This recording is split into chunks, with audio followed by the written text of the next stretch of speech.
All right, hey folks. So today's video, I'm going to discuss a technique which I was taught about 25 years ago and something which I have spoken about on the channel before. And it's sort of a follow-on from the previous video I did looking at double progression. And I think it's going to help you guys out a lot.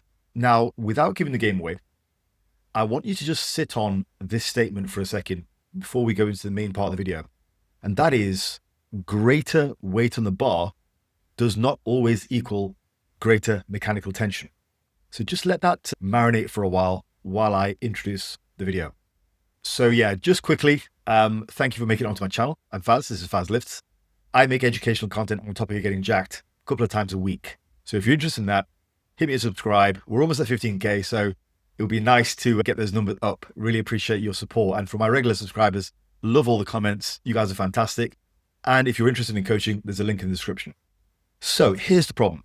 Now, this is probably something which you've all encountered before at some point, because if you're watching this video, that usually means you are dedicated to lifting, at least somewhat, and you're probably quite aggressive in the gym. You probably train quite hard. You probably want to get stronger. You're doing all the things which I talk about on this channel all the time.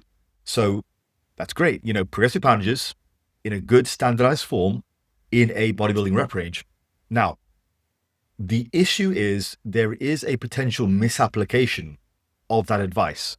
And a lot of that comes from the middle bit, which is the standardized form. We get a lot of people who are simply pushing more poundages without paying respect to that middle part of the sentence, which is very important. It's part of the whole Fazlifts philosophy.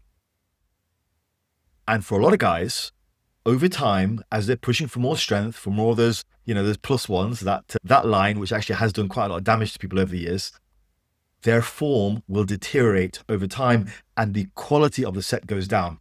Now, quality of the set is something which I've discussed in quite a lot of detail over the last couple of videos, so I won't cover that again today, but that is an issue. You get to a point where the training you're doing is no longer causing the right type of training stimulus as it once was, even though there's more weight on the bar. And also, this is when you might also coincide with your joints hurting. So you're in a situation where training was going well, you were feeling great, you were getting good strength gain, you felt like you were really working your muscles in the gym, it felt really productive, progression was fantastic, and then all of a sudden, sort of 3 or 4 months later, you're in a situation where your joints are hurting, you don't really quite get the same feeling in the gym, you almost feel like in some sets, you're just hanging on for dear life, you're not actually bodybuilding anymore. This is a fairly familiar problem. And it's all in the name of progressive poundages over time, but it misses that middle bit, which is the good standardized form, which is what I always say in my videos. And I think this is what leads people to say things like, well, progressive overload didn't work for me. That's a fairly common statement in some parts of the internet. And also people say things like they got strong, but they didn't get big. And it's all because the middle part of my sentence, they miss that out. They let their form slip. They don't standardize. They don't pay homage to that. They take more and more liberties over time with their form, with their cadence, with their rest between reps. Very few people talk about that, except for me on this channel. And then what happens is more and more weight in the bar does not equal more and more mechanical tension. Actually, what happens is they get less mechanical tension, less stimulus, and more aches and pains, which is not a good situation to be in. Because if that stacks up over time, it ends up with a lesser opinion of themselves. And I can't tell you the amount of times when I've picked up a guy for coaching and 2 years later, he's made dramatic progress. All because I've locked down these variables and got him training correctly. And prior to that, he had no idea he was going to grow to be as big and strong as he did. He had the same level of dedication, but potentially he almost had too much dedication. He was almost too hardworking and he wasn't really paying attention to some of the minor details. And this is one of those minor details. You can't just go balls to the wall every time without any attention to the finer details of what bodybuilding actually is. This is not powerlifting. This is not strongman. And those techniques very often will let you down. All right. So what I'm talking about, you probably guessed by now, what I'm talking about is something which 25 years ago, I heard referred to as honesty weeks.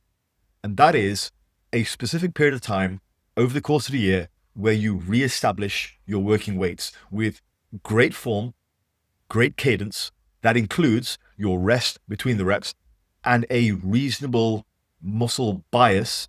That's what we're aiming for, because this is bodybuilding. We're not just looking to throw weights around.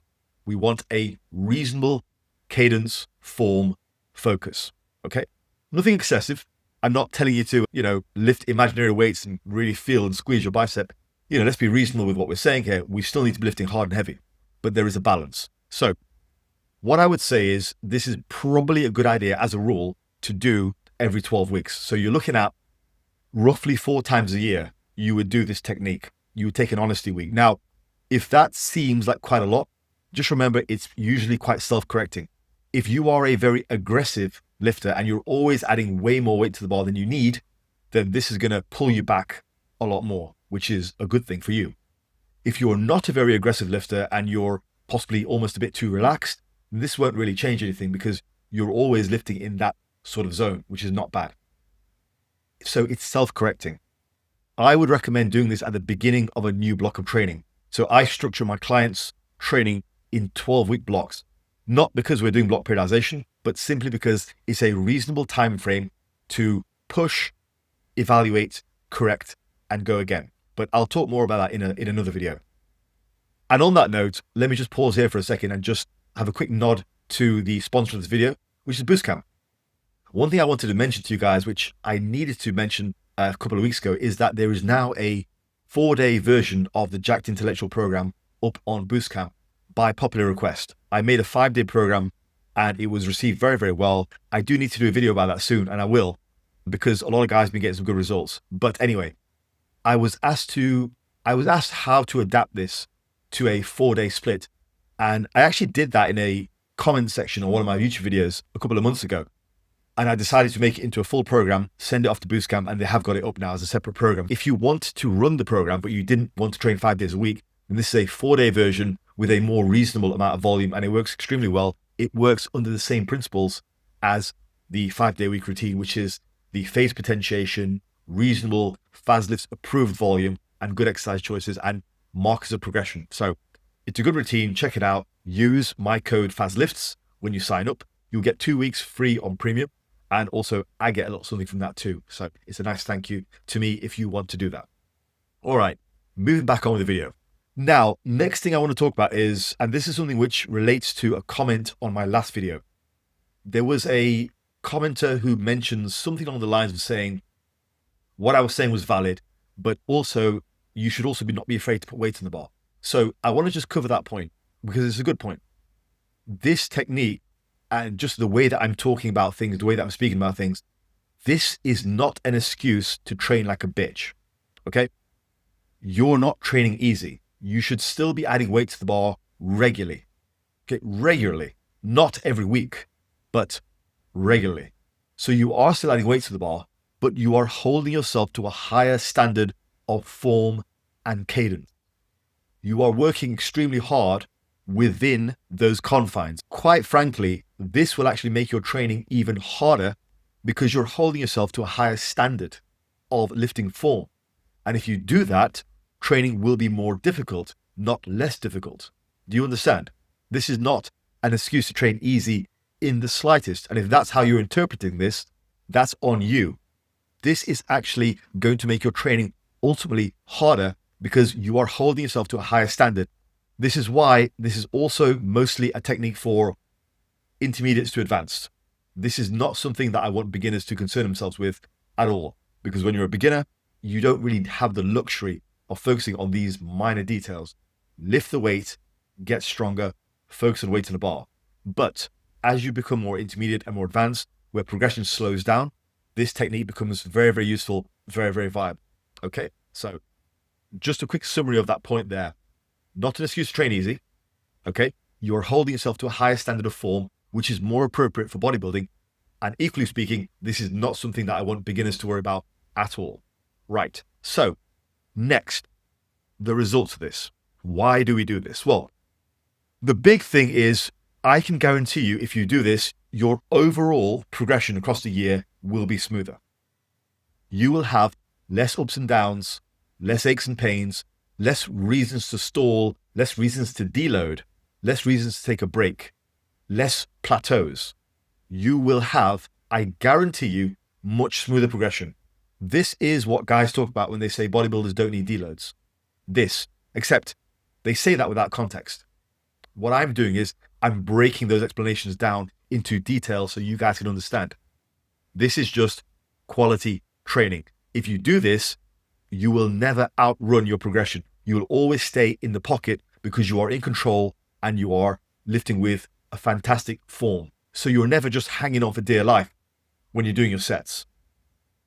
And as I say, I can promise you, I can guarantee you, your yearly progression will be way smoother and you'll have less aches and pains. And that is the goal for my training for my clients.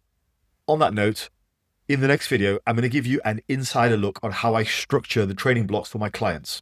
So how I practically use this technique within the context of my overall coaching philosophy. And as a result, how my clients continue to make good gains year in, year out. So that will be for next video. And if you have any other requests to cover in that sort of area, please let me know in the comments. All right, folks, try this. Okay. This is all the things I've been talking about over the last couple of videos. It's very useful. This is how bodybuilding is done, and it's worth remembering.